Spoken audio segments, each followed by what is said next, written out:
লেবাননের সশস্ত্র গোষ্ঠী হিজবুল্লাহর সঙ্গে যুদ্ধবিরতি চুক্তি অনুমোদন দিয়েছে ইসরায়েলের মন্ত্রিসভা।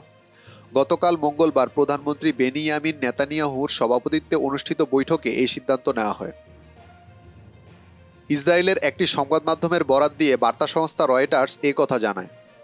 মন্ত্রিসভার বৈঠক শেষে জাতির উদ্দেশ্যে ভাষণ দেন নেতানিয়াহু।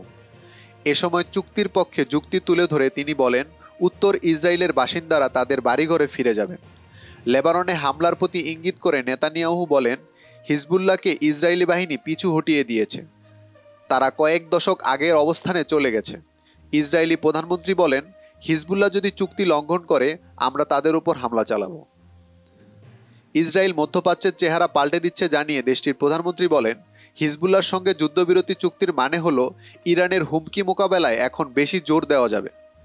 ইসরায়েলের মন্ত্রিসভায় লেবাননে যুদ্ধবিরতি চুক্তি অনুমোদন হওয়ার পর এ নিয়ে যুক্তরাষ্ট্রের সময় গতকাল মঙ্গলবার বেলা 2:30টায় বক্তব্য দেওয়ার কথা মার্কিন প্রেসিডেন্ট জো বাইডেনের। হোয়াইট হাউসের পক্ষ থেকে এ কথা জানানো হয়েছে। এর আগে যুদ্ধবিরতি চুক্তি বিষয়ে ইতিবাচক ইঙ্গিত দেন লেবাননের প্রধানমন্ত্রী নাজিব মাকতি ও হিজবুল্লাহ নেতা নাইম কাসেম। গত বছর 7ই অক্টোবর ফিলিস্তিনের গাজায় ইসরায়েলি আগ্রাসন শুরু হয়। তখন থেকেই হামাস ও ফিলিস্তিনের সমর্থনে ইসরায়েলের সঙ্গে সংঘাতে জড়ায় হিজবুল্লাহ। 1 বছরেরও বেশি সময় ধরা চলা এই সংঘাতে সেপ্টেম্বরের মাঝামাঝি সময় তীব্র হয়ে ওঠে। ইসরায়েল লেবাননে স্থল অভিযান শুরু করে এবং হিজবুল্লাহর কয়েকজন শীর্ষ নেতাকে হত্যা করে।